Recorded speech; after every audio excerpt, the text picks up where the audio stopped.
Olá, bem-vindos a mais um estudo do livro Obreiros da Vida Eterna, psicografia de Chico Xavier e ditado pelo Espírito André Luiz. Estamos em nosso estudo de número 38 e vamos iniciar o capítulo 14, intitulado Prestando Assistência. No último estudo, nós analisamos o processo de desencarnação do primeiro assistido do grupo de trabalho de André Luiz, chamado Dimas, e vimos que André Luiz abordou 3 pontos energéticos. E apesar de não utilizar o nome chakra, a gente sabe que essa nomenclatura é bastante utilizada para se referir a culturas orientais, especialmente da Índia. Também se vincula à conceituação espírita sobre esses pontos energéticos. Nós vimos André Luiz nos ensinar que existem 3 desses pontos, que totalizam 7, mas que foram citados apenas 3. Tem vinculação no processo de desencarne. E aqui eu preciso fazer uma correção, porque eu me referi erroneamente ao chakra do coração como sendo o coronário.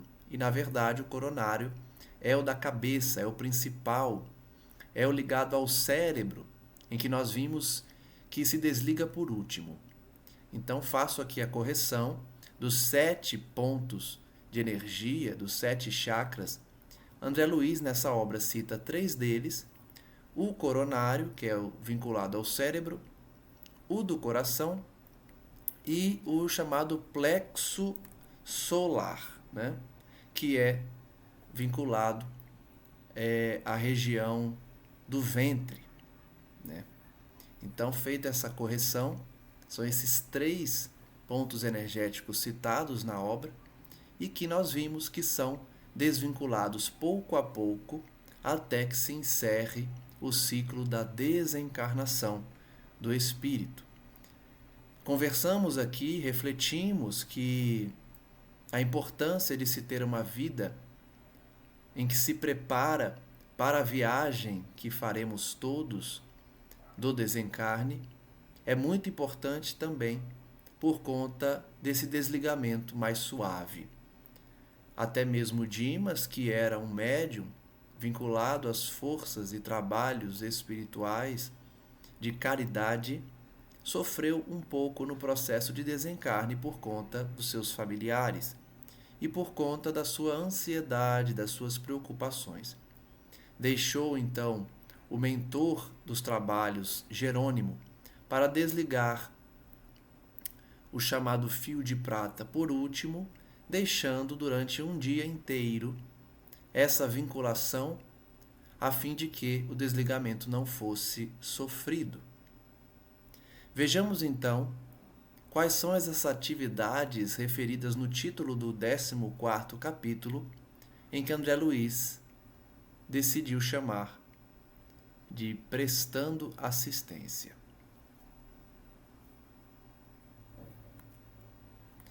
Ele diz então: meus companheiros de missão pareciam menos interessados em seguir o caso Dimas durante a noite, inclusive Jerônimo, reservando-se para a continuidade do esforço no dia imediato, quando nos caberia transportá-lo até o abençoado abrigo de Fabiano. Então, como eu disse, irmão Jerônimo havia decidido que somente retornaria no dia seguinte para completar o desenlace de Dimas. E André Luiz revela então que ninguém tinha interesse em pernoitar, em passar a noite no quarto de Dimas acompanhando o seu processo de desencarne, porque seria necessário que somente no dia seguinte esse processo fosse concluído. Não se verificava o mesmo quanto a ele, André Luiz. Ele gostaria de acompanhar durante a noite o processo de Dimas. Ele explica então por que ele tinha interesse. Desembaraçando-me dos laços físicos no outro tempo, não conseguira efetuar observações educativas para o meu acervo de conhecimentos, Então André Luiz revela que quando ele desencarnou, não pôde observar esse momento de desenlace.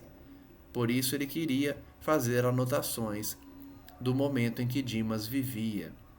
O choque sensorial no transe, diz ele, para a minha personalidade ainda desatenta ante as questões do espírito eterno, impedira minha análise minuciosa do assunto.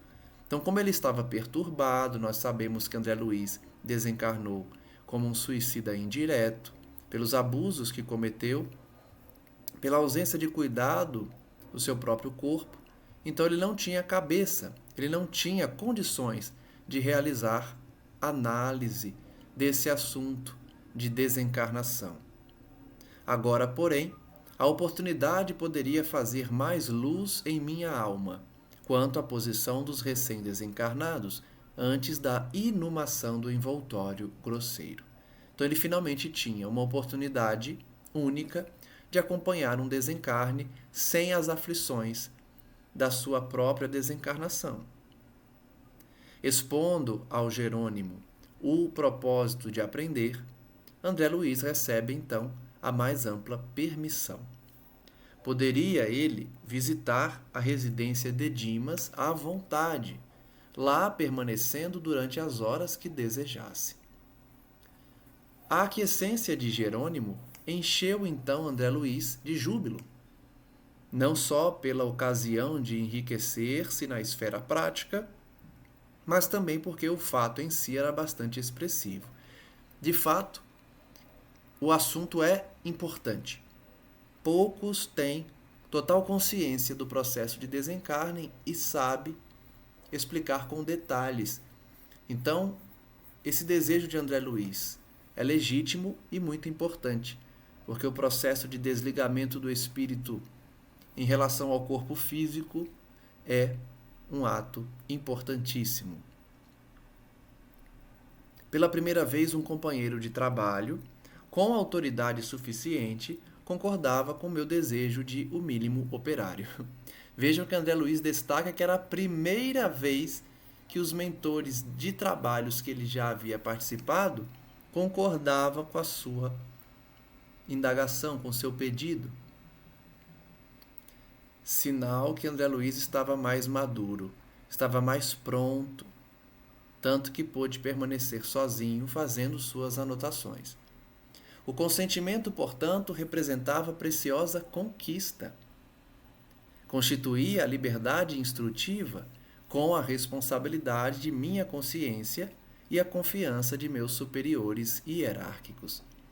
Notem que André Luiz valorizou e muito a autorização dada por Jerônimo, porque simbolizava sua liberdade instrutiva, sua liberdade de aprender, além de apontar uma certa confiança dos seus superiores. Deixando então a casa transitória, em plena noite, vi-me em breve no ambiente doméstico onde o amigo se desfizera dos elos da matéria mais espessa. E aqui uma lembrança, né? Eles estão deslocando os recém-desencarnados para a casa transitória Fabiano, que nós já estudamos aqui. E André Luiz, como havia retornado para lá, seguiu viagem para a crosta planetária a fim de visitar a residência de Dimas.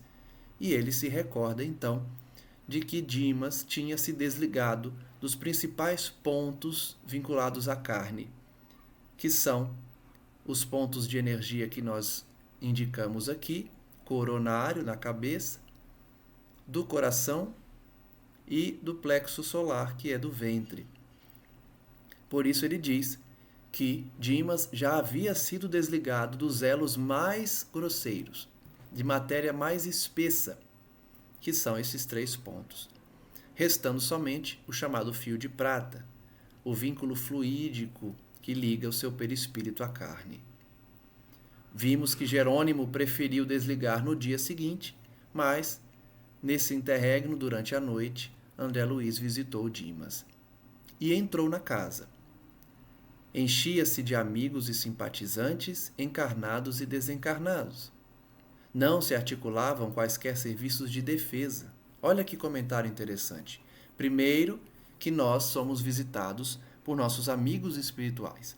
especialmente no momento de desencarne. Falamos aqui no último estudo que o desencarne muitas vezes é um motivo de alegria para quem está lá, apesar de ser um motivo de tristeza para quem está aqui no plano físico. E a segunda informação interessante é que André Luiz descreve que não havia um sistema de defesa, um serviço de defesa que impedisse a entrada dele. Notei que havia trânsito livre pelos grupos de variadas procedências, então não havia qualquer proteção para a circulação de espíritos eventualmente inferiores. Em recuado recanto, ainda ligado às vísceras inertes pelo cordão fluídico prateado, permanecia Dimas no regaço, no colo da genitora, ao pé de 2 amigos que cuidadosos o assistiam. Então, mais uma vez, vale descrever a bela cena em que a mãe de Dimas, no plano espiritual, acolhe o seu filho. O espírito de Dimas que está voltando, regressando ao mundo espiritual, e está no colo da sua mãe, amparada por 2 amigos que também protegiam o espírito de Dimas até que se realizasse o desenlace completo do cordão fluídico.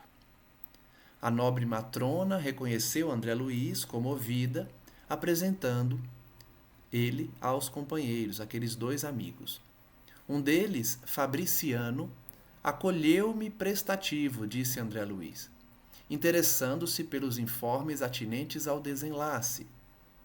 Relatei-lhe os trabalhos pormenorizadamente. Então, esse amigo de Dimas foi perguntar a André Luiz os detalhes do desligamento. E André Luiz deu esses detalhes. Em seguida, ele diz, então, que o interlocutor, ou seja, esse amigo, passou a se explicar. Sempre tive por Dimas sincera admiração, pelo proveitoso concurso que soube nos oferecer. Então vejam que já tem uma informação muito interessante e importante também. Por quê? Nós falamos aqui que as atividades que nós prestamos na Terra nos auxiliam nos momentos de desafio. E um desses momentos de desafio é a morte. Então ele já começa explicando que ele estava ali porque Dimas já tinha ajudado ele. Olha a importância da gente exercer a caridade, fazer o bem, ajudar as pessoas. Não como se fosse uma moeda de troca, mas uma consequência natural é que ganhamos a simpatia dos amigos espirituais.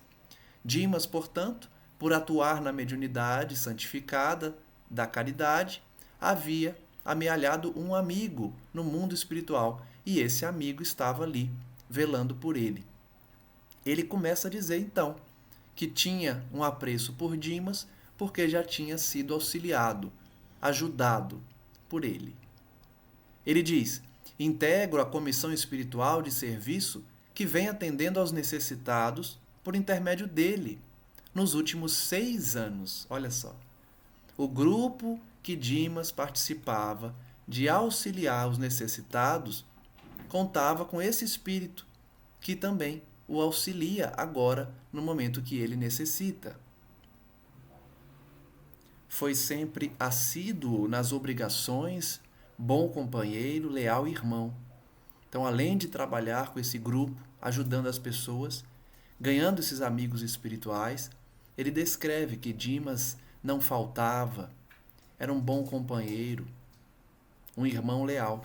Essas partes dos livros nos fazem refletir e nos servem de alerta da postura que nós devemos ter por nossa vez. Sermos companheiros leais dos nossos amigos de trabalho, integrar um grupo de caridade, tudo isso, as obras nos revelam que são ferramentas para o nosso bem-estar nos momentos mais desafiadores. André Luiz então se diz surpreso com essas referências e pergunta: há, desse modo, comissões de colaboração permanente para os médiuns em geral? Olha que pergunta interessante. Existe uma comissão permanente para ajudar os médiuns em geral? Ele responde: não me reporto à generalidade. Porque a mediunidade é título de serviço como qualquer outro. Então não é uma regra geral, porque vai depender do médium, já que o simples fato de ser médium não significa que o indivíduo é equilibrado. E há pessoas que pugnam pela obtenção dos títulos, mas desestimam as obrigações que lhes correspondem. Então muitos querem ser apenas chamados de médiums, mas não querem cumprir as obrigações necessárias, que são muitas e são desafiadoras, porque um médium equilibrado, ele precisa abrir mão de muitas coisas, especialmente de atitudes, de condutas e de lugares, para que não perturbe sua mediunidade. Se eu não me engano, Divaldo Pereira Franco disse numa das palestras que muitos querem ser médiuns de destaque como ele, como Chico Xavier, mas no momento de se exigir o preço que eles pagam para ter uma mediunidade tão vinculada aos bons espíritos, todos fogem, todos dão desculpas. Então os médiuns têm muitos deveres e obrigações. Gostariam, por certo, do intercâmbio com o nosso plano, um plano espiritual, mas não cogitam de finalidades e responsabilidade. E isso acontece em todos os setores, não somente da vida espiritual. Todos na Terra, nessa condição evolutiva em que nos encontramos, queremos facilidades e o menor esforço possível. Queremos as bênçãos de todas as profissões, mas não queremos trabalhar tanto. Então, esse conceito se aplica a todas as áreas. Geralmente as pessoas querem o menor esforço com a maior recompensa. Mas na mediunidade em específico, as recompensas exigem muitos esforços. Em vista disso, não se estabelecem conjuntos de cooperação para os médiuns em geral. Então ele finalmente responde à pergunta de André Luiz. Não há grupos específicos para os médiuns em geral, mas apenas para aqueles que estejam dispostos ao trabalho ativo. Mais um alerta de que precisamos ser ativos no trabalho cristão para merecer o auxílio dessas comissões. Há muitos aprendizes, diz ele, que não ultrapassam a fronteira da tentativa, da observação. Muitos tentam e muitos outros sequer tentam, apenas observam. Vejam que são poucos, por isso que a espiritualidade sempre nos diz, seja nas obras espíritas, seja nas comunicações mediúnicas, que faltam trabalhadores. Não é que faltam pessoas, pessoas temos muitas, mas pessoas dispostas a realizar as obrigações necessárias, a renunciar a muitas das facilidades e prazeres são poucas. Desejariam o caminho bem aplainado, exigindo a convivência exclusiva dos espíritos genuinamente bondosos. Vejam que esse indivíduo está descrevendo a situação de muitos médiuns ou de pessoas que desejam a mediunidade. Querem ter o convívio de espíritos como Joana de Ângeles, Bezerra de Menezes, Eurípides Barçanufo e tantos outros. Porém, o que fazem para merecer essa companhia? Que não é somente uma questão de merecimento, mas de sintonia. Ainda que esses espíritos nobres quisessem conviver conosco, dependeriam da sintonia. Senão, nós não conseguimos sequer percebê-los. Esses médiuns, então, ou esses que querem ser médiuns de destaque, experimentam a luta construtiva por meio de sondagens superficiais e, à primeira dificuldade, abandonam compromissos assumidos. E aqui vale também repetir que se aplica a todas as áreas. Geralmente as pessoas, nas primeiras dificuldades, desistem. E em relação à mediunidade, aqueles que querem ter a companhia de bons espíritos, que querem exercer uma mediunidade santificada, começam os trabalhos, começam as obrigações, mas a primeira dificuldade abandonam tudo. Isso deve servir de alerta a todos nós Não abandonemos os trabalhos na casa espírita, no templo religioso, porque há pessoas que não gostamos, que implicam conosco, que nos criticam e até nos ofendem. Não abandonemos o trabalho por causa dessas pessoas. Persistamos, tenhamos perseverança no trabalho, porque dificuldades todos possuem. Se abandonarmos as atividades no bem por conta das primeiras dificuldades, o que demonstraremos a Jesus? Que ainda não estamos prontos. Então, muitos pedem trabalho, muitos pedem compromissos, mas não estão prontos, porque desistem. Jesus precisa de ceareiros que não desistam facilmente, que não desistam de nenhuma maneira, mas que ao menos suportem grandes sacrifícios e obrigações por um longo tempo. A aquisição da fortaleza moral não prescinde das provas arriscadas e angustiosas. Nós não conseguimos desenvolver fortaleza moral sem dificuldades, sem provações, sem angústias. Pode parecer que o trabalhador apenas sofre, mas as recompensas valem a pena. E as recompensas são a paz de consciência, o convívio dos bons espíritos, a gratidão daqueles que são ajudados, as amizades que fazemos. Entretanto, diz ele, em face das exigências naturais do aprendizado, dizem-se feridos na dignidade pessoal, que são as desculpas. Começam a trabalhar, se dedicam à casa espírita, abraçam o trabalho mediúnico, mas, quando não se faz a vontade dele, começa a dar desculpas. Fui ferido na minha dignidade pessoal. Não vou mais ao trabalho. Isso é orgulho. Será que Jesus se considerou ferido na sua dignidade pessoal quando foi crucificado? Quando foi desprezado? Quando foi fustigado mesmo? Pelo chicote, pelas ironias, pelo sarcasmo, pelas ofensas? Então, se Jesus não desistiu da humanidade, por que nós desistimos nos primeiros obstáculos, nas primeiras ofensas? Ainda que nossa dignidade pessoal tenha sido ferida. Mas muitas vezes não passa de ego ferido.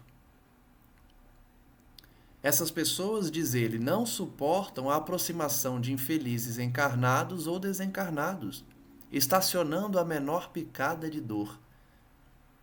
Vejam que, mais uma vez, ele traz características. Primeiro, ele deu as características das pessoas que querem ser médiuns, mas não querem cumprir com as obrigações. Agora ele está indo além, citando, além desses, também os trabalhadores que param de ir às atividades. Porque muitos não gostam do contato com os infelizes. Imagine, se vincular a um trabalho de caridade, mas não gostar de visitar os bairros menos favorecidos economicamente, as pessoas mais simples, mais humildes, no sentido econômico, né? Então, de que adianta? Ou então não gostam do contato dos sofredores, dos desequilibrados. É muito comum a gente ver isso nos templos religiosos. As pessoas querem que apenas a elite frequente, pessoas equilibradas, pessoas de renome, juízes, advogados, médicos. Mas quando chega alguém perturbado, desequilibrado, que também se encontram nessas famílias ricas, mas há muitos trabalhadores que querem elitizar o movimento. E quando chegam pessoas simples ou sofredoras, se incomodam ou se afastam. Não somente encarnados, mas desencarnados. Há trabalhadores que se sentem superiores, por exemplo, aos espíritos dos suicidas. Então, quando comunicam um suicida na reunião mediúnica, a pessoa adota uma postura de superioridade. Quando comunica um espírito de um criminoso, o médium ou o doutrinador ou a pessoa responsável por manter o ambiente equilibrado, em sintonia, se coloca numa posição como se fosse superior ao criminoso. Então, mais um alerta para que não deixemos nos contaminar por esses pensamentos e sentimentos, abandonando os trabalhos de caridade. Porque se aproximaram pessoas desequilibradas, obsidiadas, alienados mentais, doentes. Quantos não abraçam trabalhos voluntários porque não gostam de visitar hospitais, tem nojo, tem aversão, não consegue ficar perto de uma pessoa doente, às vezes a pessoa está babando, né, porque está sob efeito de remédio ou tem uma deficiência mental. Quantos espíritas vão somente para a reunião doutrinária, só vão assistir palestra, o que já é um começo, né? Mas, quando surge a oportunidade da caridade, isso não é para mim, depois eu me sinto mal no ambiente de hospital. Tudo bem, né? Se a pessoa realmente se sente mal, mas a gente sabe que muitas vezes é porque não quer se doar. Aparecem 1000 compromissos, tem gente que defende que deve priorizar a família, e de fato deve-se priorizar a família, mas será que não tem um tempinho para se dedicar também ao sofredor, que não faz parte dos seus laços consanguíneos? Lógico que quando eu falo isso, não é para adotar a postura de muitos que abandonam a família para se dedicar ao centro espírita. Isso já é o extremo, eu não estou dizendo isso. Mas dá para a gente equilibrar, né? Dá para a gente dividir nosso tempo. Será que nosso tempo é tão precioso assim, com atividades de repouso, de lazer? Será que a gente não consegue arrumar, nem que seja 1 hora durante uma semana inteira, para visitar um doente? Então ele está falando disso aqui, tanto na questão da mediunidade quanto dos trabalhadores, dos que querem se dedicar a uma atividade caritativa, especialmente no momento em que vivemos, em que está chegando a hora do retorno do Cristo, no sentido de renovação da terra. Quantas vezes Jesus e os apóstolos, especialmente Paulo, nos alertou sobre o retorno do Cristo, que seria de repente. Será de repente, será de surpresa. Será que quando ele retornar, quando a Terra estiver pronta para passar pelo período de transição, iremos nos arrepender desse tempo perdido? Em que demos essas 1000 desculpas simplesmente porque não queremos conviver com os sofredores? Jesus alertou por meio de muitas parábolas a questão da prestação de contas que o Senhor fará em relação aos talentos ofertados, às moedas concedidas e o que fizemos dos nossos deveres.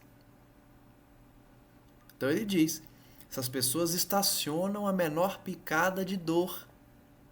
Se comportam, portanto, como uma criança mimada, que no primeiro não, fecha a cara, não vou mais ao trabalho, essa casa não me merece, fui ofendido na minha dignidade. Seu comportamento infantil.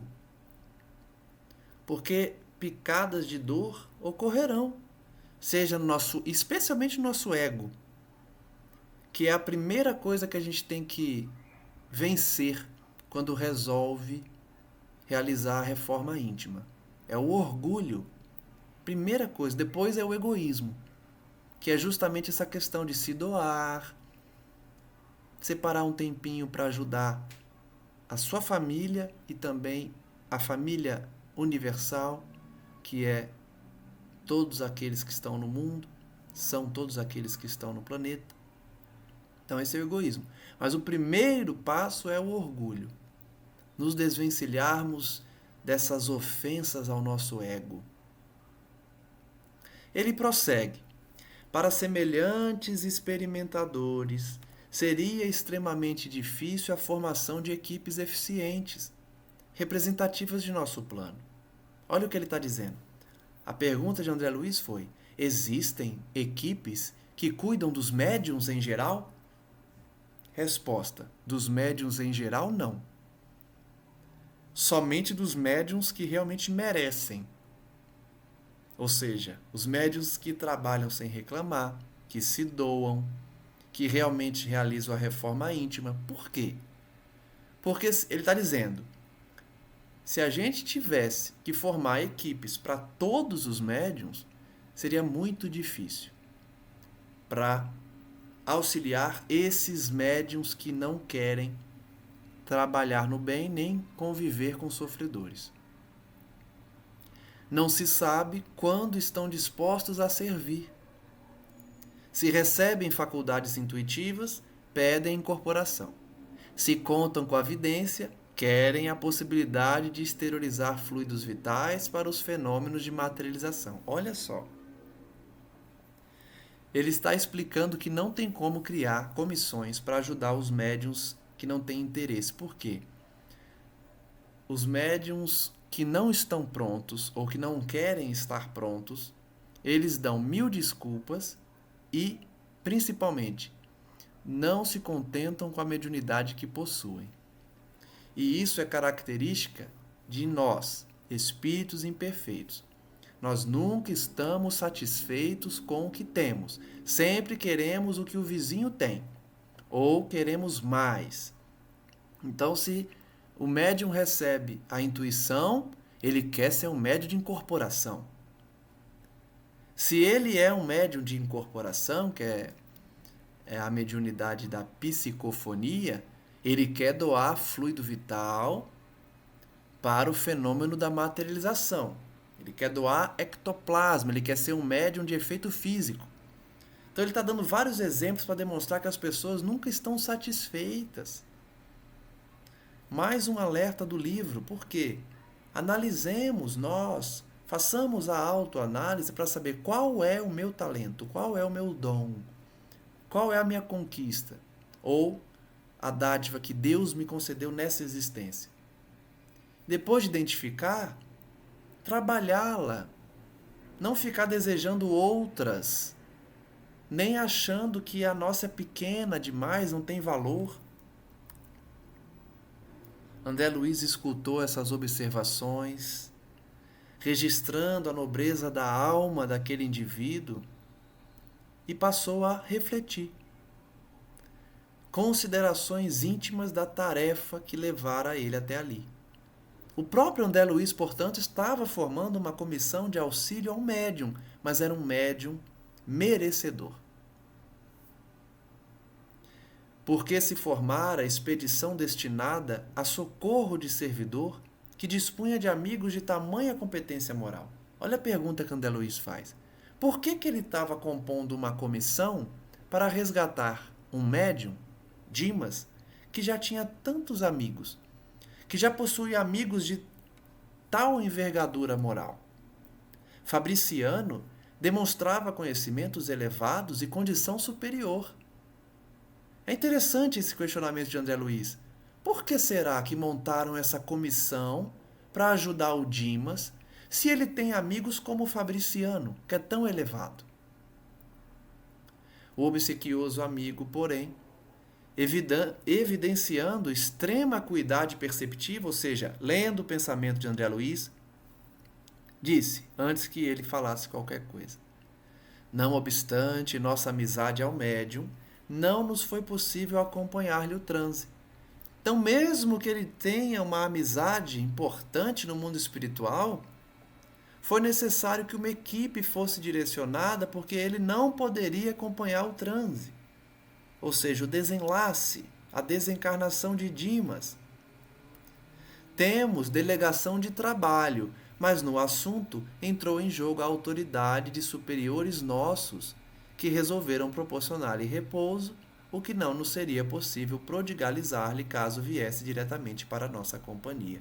Então notem que a nomeação de André Luiz nessa comissão para ajudar o Dimas decorreu simplesmente porque os espíritos que Dimas já possuía como amigos não poderiam dar o cuidado integral conforme os superiores queriam.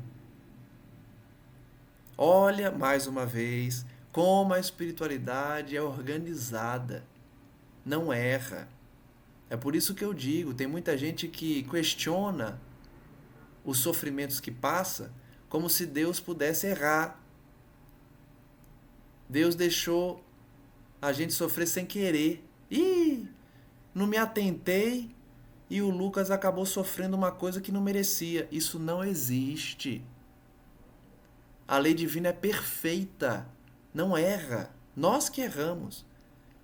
Então notem, Dimas iria desencarnar, os superiores montaram o plano de resgate dele, de acolhimento, e perceberam, ó, eu não vou mandar o Fabriciano lá, porque o Dimas merece um repouso maior. O Fabriciano não vai dar isso a ele. Então eu estou nomeando aqui uma comissão, vou pedir a comissão para nosso lar, vamos aproveitar esse menino aqui, André Luiz, coloca ele na equipe, para ele ir lá junto com a Luciana, junto com o Hipólito, junto com o Jerônimo, e dar o repouso que o Dimas precisa. Olha o detalhe do cuidado que eles têm com a gente. Ele já tinha grandes amigos, elevados amigos espirituais, mas a espiritualidade superior é tão detalhista que não pensou como a gente pensa. Porque a gente pensaria assim, manda o Fabriciano. O Fabriciano é amigo dele. O Fabriciano é elevado, é um espírito já bom. E tem amizade com o Dimas. Manda o Fabriciano resgatar o Dimas. A gente faria assim. Mas eles são tão elevados que eles falam, não, o Fabriciano tem total condição. Mas o Dimas precisa de algo melhor, mais refinado. Não é que é melhor, mas algo com um bônus, digamos, que somente a equipe completa poderia oferecer.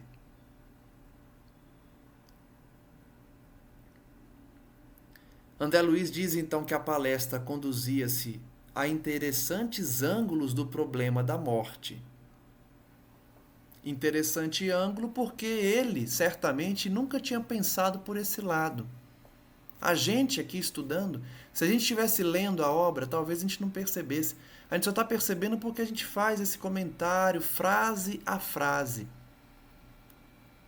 Então a gente percebeu, estudando de fato a obra, o detalhe que é que a espiritualidade superior possui com a gente. Seduzido pelas considerações, interroguei sobre o que já sabia mais ou menos, a fim de poder penetrar particularidades mais significantes. Então, André Luiz está dizendo que continuou fazendo perguntas para entender melhor. Nem todas as desencarnações de pessoas dignas contam com o amparo de grupos socorristas? Uma pergunta muito interessante, porque se Fabriciano está dizendo que foi montada uma comissão para receber na espiritualidade um médium equilibrado, um médium digno, surgiu a curiosidade de André Luiz. Então, todos têm? Todos que são dignos têm uma comissão? Nem todos. Né? Nem todas as pessoas, confirmou Fabriciano.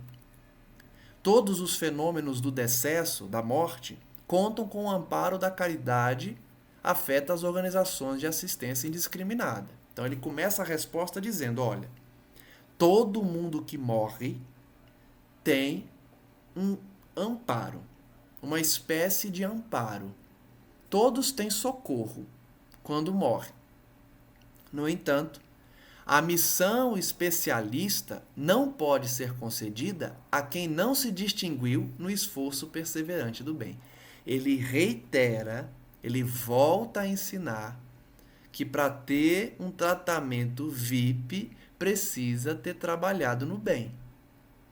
E aqui a gente brinca, né, com essa expressão, eu estou brincando, não é que tratamento VIP. É uma consequência natural. Não há privilégio, não há queridinho de Deus. Não é que Dimas recebeu um presente indiscriminado de Deus como se ele tivesse favoritos. Não é isso. É uma situação natural. É só pensar assim. A gente não se simpatiza, a gente não simpatiza com aqueles que nos fazem bem, é a mesma coisa. A pessoa que faz bem ganha simpatia da espiritualidade, é natural.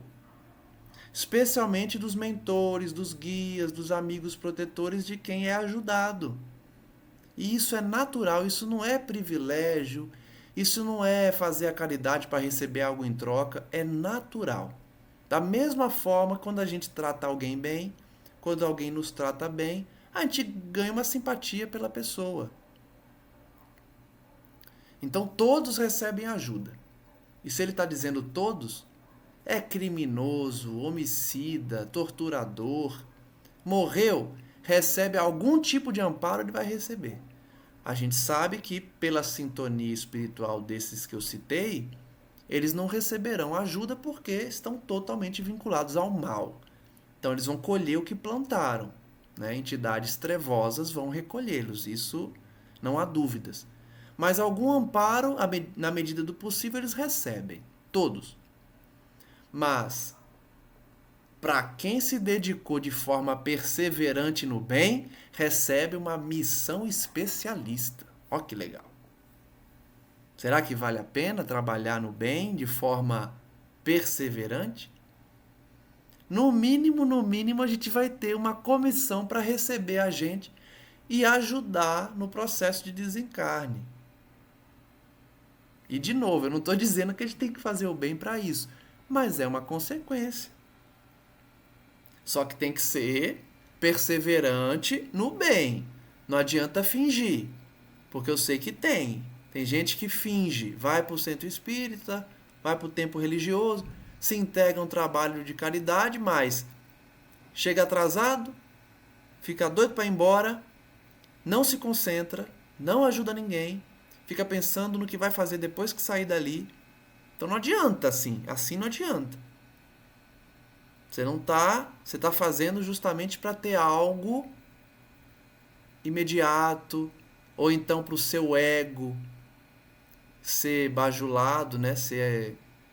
Receber o prestígio das pessoas, eu integro a atividade tal. Aí você quer o título, né? Porque muitos querem só o título. Faz tudo correndo, porque tem que bater a cota ali de caridade semanal. E aí a gente vai amadurecendo, a gente vai vendo que não é assim. Você está dedicado a uma atividade, faz com calma, com dedicação, sem pressa. Né? Aí sim a gente vai ter merecimento. Todavia, disse André Luiz, tangendo a corda que mais interessava a ele, não há casos de criaturas essencialmente bondosas que se libertam dos laços físicos, mais ou menos entrosados em comissões de serviço espiritual de natureza superior, sem que haja missões salvacionistas previamente designadas para socorrê-las? Olha que pergunta específica André Luiz fez. Ele está dizendo, olha, eu entendi o que você falou, mas será que não tem algum caso de pessoas boas que desencarnam sem que tenha essas comissões nomeadas para socorrê-las? Uma pessoa que está mais ou menos entrosada num serviço espiritual. Ele está perguntando, será que é todo mundo mesmo? Todos que estão vinculados ao trabalho no bem recebem, aliás, são recebidos no além quando morrem por uma comissão especial? Vamos ver a resposta. Após breve pausa, Aliás, após breve pausa, André Luiz ainda completou a pergunta. Vamos que Dimas estivesse em ligação recente com a sua comissão de trabalho e desencarnasse sem o cuidado de um grupo socorrista. Seria deixado à mercê das circunstâncias? Então André Luiz fez duas perguntas, né? A segunda complementa a primeira. A primeira, será mesmo que são todos os que estão vinculados a um trabalho no bem que recebem um auxílio maior, que são recebidos no além por uma comissão? E ele completa. Por exemplo, Dimas, se ele desencarnasse de repente, sem esse cuidado, ficaria à mercê das circunstâncias? Fabriciano riu. Lógico que Fabriciano riu. Porque essa pergunta de André Luiz está deixando a entender que a espiritualidade poderia cometer um equívoco e abandonar os seus trabalhadores. Então ele ri e responde. Isso poderia acontecer. Temos precedentes. De maneira geral, ocorrem semelhantes casos com os trabalhadores aflitos por conseguir de qualquer modo a desencarnação, alegando necessidade de repouso. Então vejam só. Ele diz que isso acontece, mas não necessariamente conforme André Luiz perguntou. Porque André Luiz perguntou de uma forma que dá a entender que a espiritualidade nem sempre socorre os obreiros, os trabalhadores no mundo espiritual, os encarnados que se dedicavam a uma atividade espiritual, por exemplo. Mas quando isso ocorre, é porque o indivíduo acelerou seu processo desencarnatório. Ele buscou a desencarnação, ele desejou a desencarnação, alegando que precisava repousar. Imagine. É como se Dimas tivesse vinculado a uma atividade e aí falou, cansei, tô velho, já fiz 20 anos de atividade, quero morrer. Aí, nesse caso, pode ser que não seja montada uma comissão para recebê-lo no além. Porque ele desejou a morte. Ele desejou parar de trabalhar. Aí é diferente. Por mais que ele tenha trabalhado 20 anos e tenha mérito por isso, no finalzinho da vida ele tropeçou, porque ele quis acelerar a sua própria desencarnação. Ele até vai ser recebido, vai ter assistência, mas não vai ter sido criada essa comissão especial.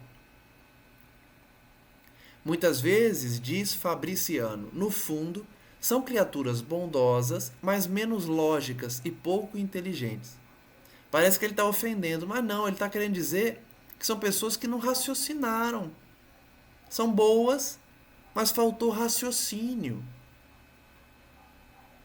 Na semana finda, por exemplo, observamos um caso dessa natureza. Então ele disse que, recentemente, tinha acontecido exatamente isso.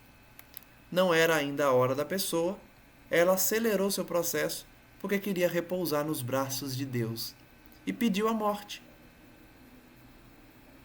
Para essas pessoas, apesar de serem trabalhadoras no bem, não é criada uma comissão para recebê-las. Ele então conta o exemplo. Respeitável senhora, jovem ainda, pelas disposições sadias que demonstrou no campo da benemerência social, foi ligada à dedicada corrente de serviço, organizada por nossos amigos.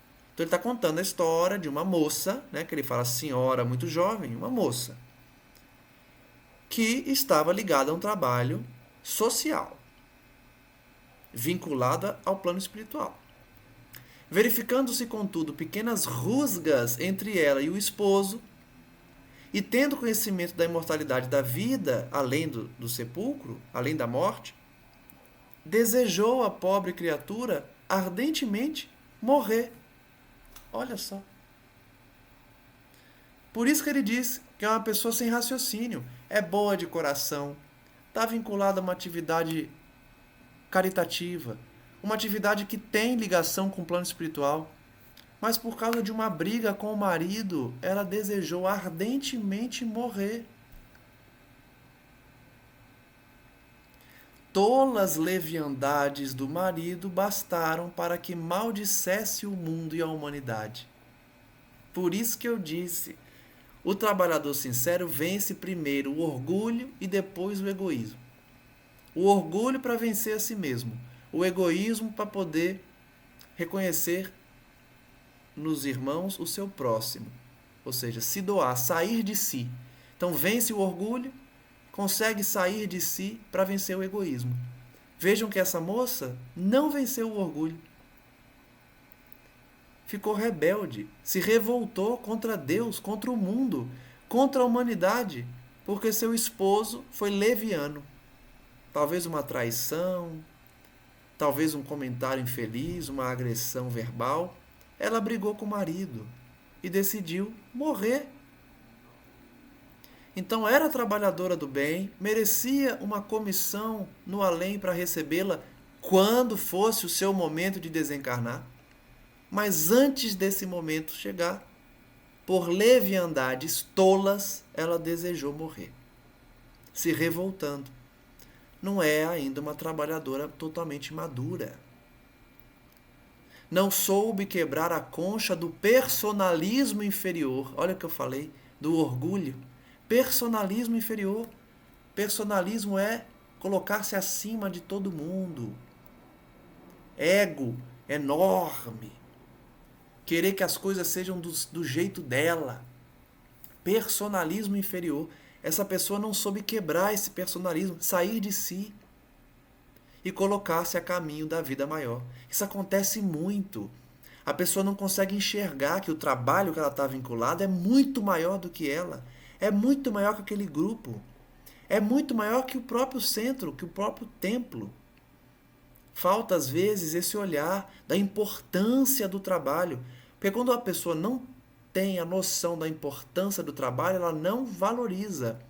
Ela chega a desprezar, coloca outros compromissos à frente. Então deixa de ir porque um amigo chamou para um bar, para um jantar, para uma festa. Aí fala, não, mas a festa eu não posso faltar. É mais importante que o trabalho, porque o trabalho eu vou toda semana. Isso é porque a pessoa não ainda enxergou a importância do trabalho. Não pode faltar. Só em caso de doença, morte de parente.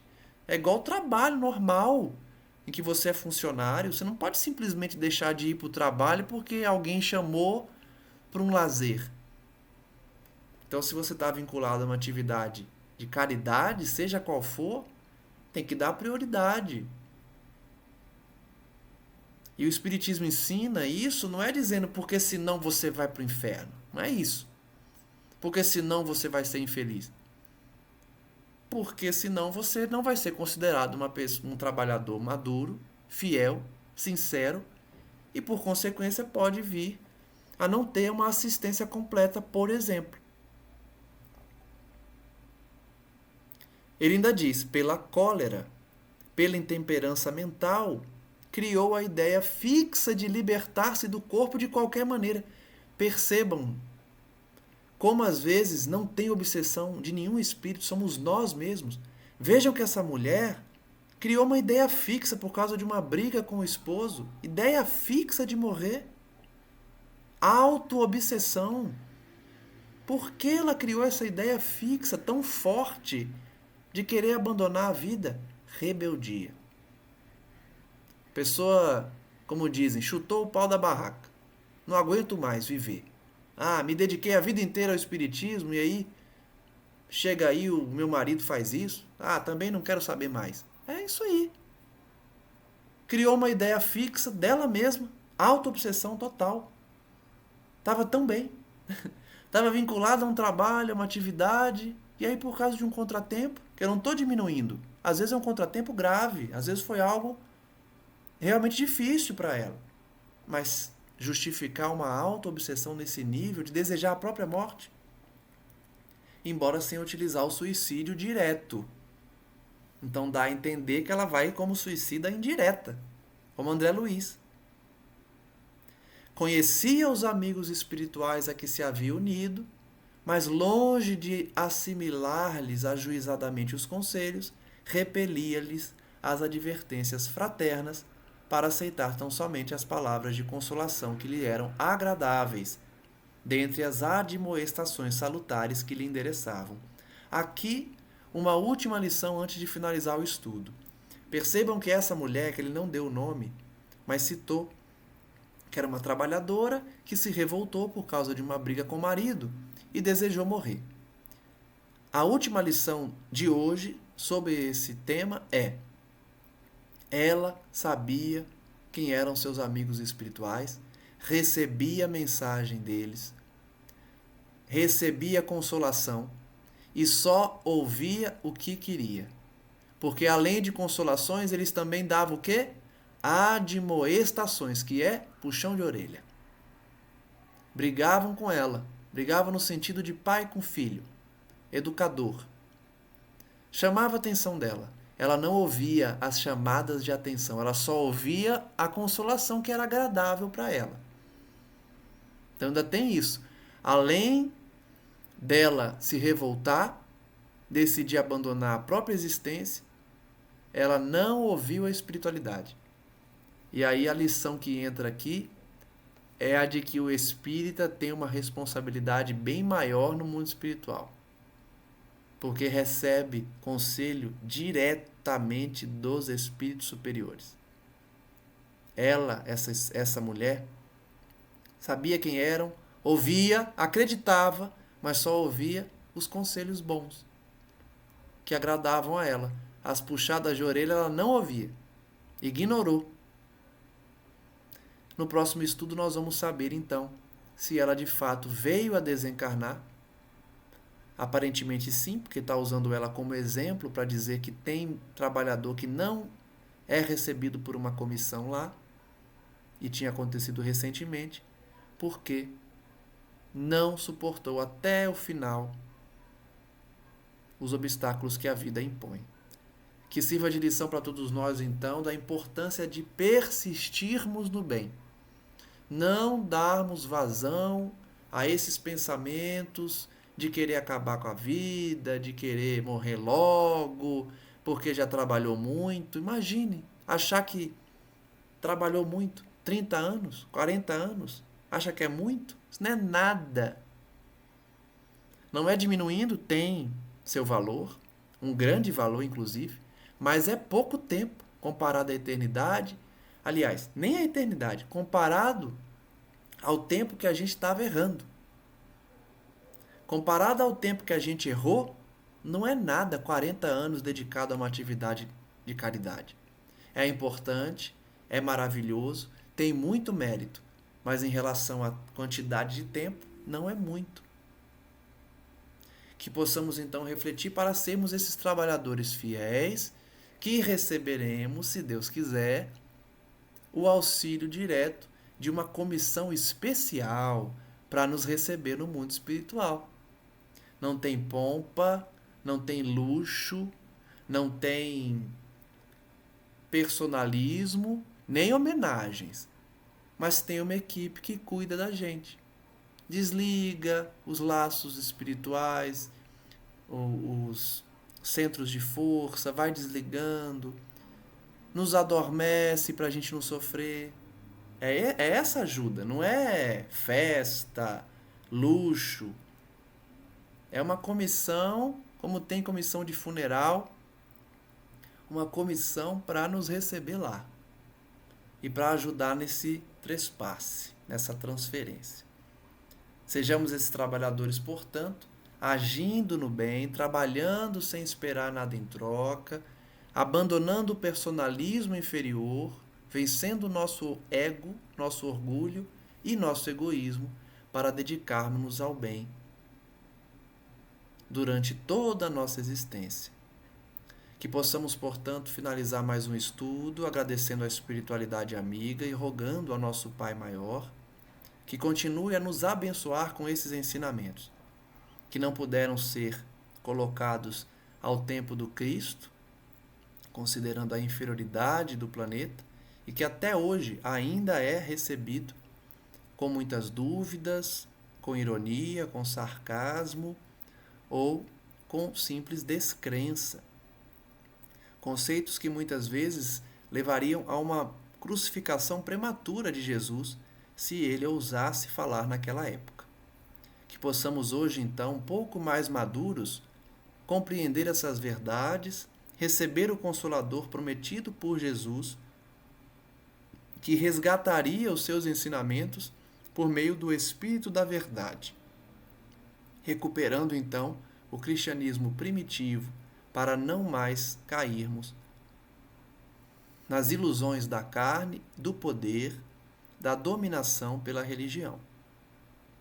Saibamos ouvir, ter ouvidos para ouvir, a mensagem edificante do Espiritismo, que busca justamente resgatar esse cristianismo na sua origem, sem acepção de pessoas, sem preconceitos, sem exclusão de quem quer que seja e, principalmente, sem colocar-se como instrumento de salvação do mundo mediante um pagamento, seja ele físico, seja ele emotivo ou espiritual.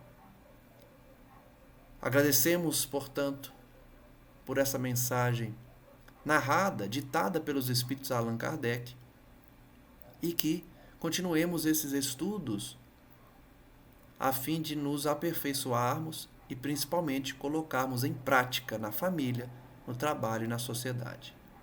Graças damos ao nosso Senhor Jesus hoje e sempre, e que Maria Santíssima, Mãe das Mães, estenda o seu manto de amor sobre toda a terra, a fim de que os sofredores, os criminosos, os suicidas, os desesperados, que estão chafurdados no lodo das suas próprias iniquidades, possam agarrar esse manto com as mãos e serem puxados dessas regiões pelo manto sagrado de Maria.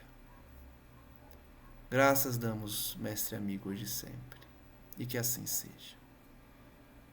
Um forte abraço a todos e até o próximo estudo.